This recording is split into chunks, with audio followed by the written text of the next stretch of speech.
Mu mwaka gwa 2017 Habert bayitwa baabo yayungibwa ku WhatsApp group eyitibwa Buyanja My Roots oluvannyuma lw'okusasula emitwalo 3. Bayitwa baabo agamba nti group eno egatta abantu abakulira mu ggombolola y'e Buyanja erukunjiri, abawasaayo, abafumbirwayo ko n'abakolerayo.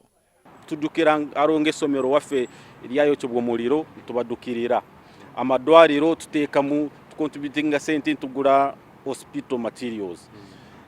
Abantu abateesobola ntubateerawo medical camps.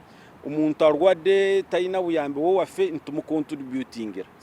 Emirundi egiwera ono y'omu ku bazze bawaayo ensimbi eziwera mu by'okuddukirira embeera yonna ebeeguddewo mu ggombolola y'e Buyanja.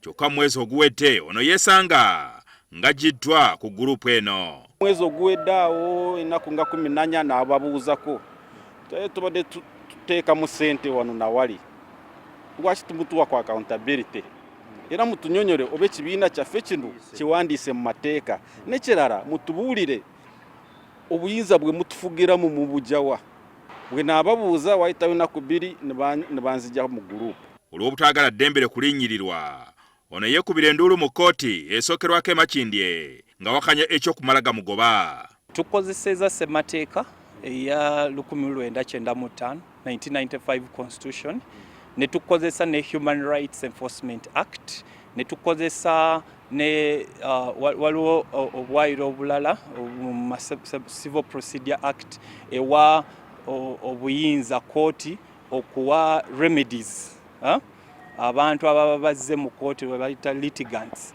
So abati tukozeseza amateeka okubanga tufuna solution eri client waffe. Bayitwa baabo atubuulidde kyeyagenderedde mu kuloopa omusango guno. Ndowooza kino kijja kuyamba n'abalala baleke kubajjako nga tebasoose kubawuliriza nsonga zaabwe.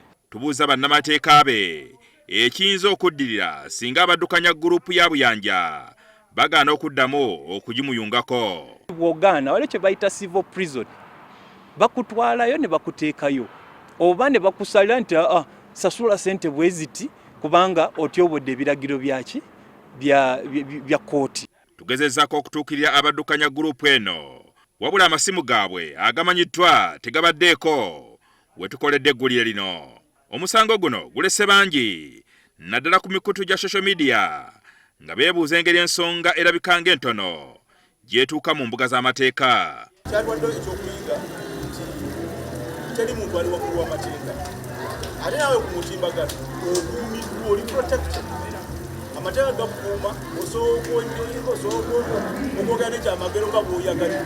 Singa omuntu ayinnya mu makatiiko n'okwogera n'ekyamagero kakitulaze nti amateeka gakolera kyali.